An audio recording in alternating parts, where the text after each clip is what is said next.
Listen, bro, I was telling my old boy last night, you know, I remember one time I was talking to a dude, he was like, oh yeah, man, it's easy for you to do content because you in Miami. And some of y'all been following my TikTok for a while, bro. Like, I don't know how long, you know what I'm saying? I think I started this TikTok around the pandemic, so it took all these years to just get these 3,000 followers. Don't get me wrong, I appreciate it, but I don't really be keeping up like that with the follow I just post, bro, because it's not about the followers, it's about the progress and actually having content that's valuable. But I want to say this, bro.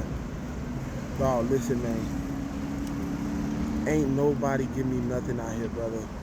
Everything I've ever done, I had to work. Now, people have given me plenty of opportunities along the way, and I've worked for some people who had companies, private companies who were pretty big, but they kept me at bay. They saw my ambition, and it really wasn't they kept me at bay. It wasn't my purpose to get higher working with them, even though, you know, I was part of starting the dance floor and things like that for a wedding company. I was with a lady, helping her set up wedding events and stuff like that. Just me and her taking a trailer all the way down from Tallahassee to South Florida, unloading tables, chairs, 120 chairs.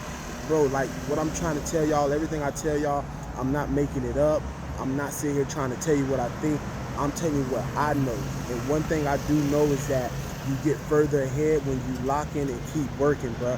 When I was washing dishes, I was motivated. When I was washing cars, I was motivated. When I was doing whatever I was doing, Walmart, I was motivated. When I was, you know, Jimmy John's, I was motivated because inside of me, once I got my first check ever from a racetrack gas station in Miami, I was 17.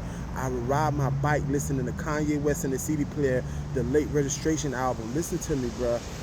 And dog, my first check was like $350. I went and bought some Jabot jeans, some Air Force Ones, and an orange polo shirt, bro.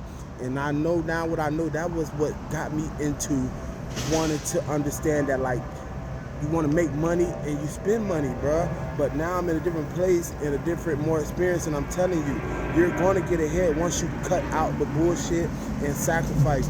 I learned the long route. You don't have to go as long as me. You don't have to take you 10 years if you make the changes now and understand nobody's going to give us nothing, bro. That's why I talk like I talk. I don't talk down on nobody who on the government like this, but what I'm telling you is I can't relate to that because every opportunity I've ever had, I work for and I take advantage of that opportunity, man. Stay focused. It's not about being in Miami. It's about wherever you at, being committed to your process, bro. And then let the process take you where it may. Stay focused.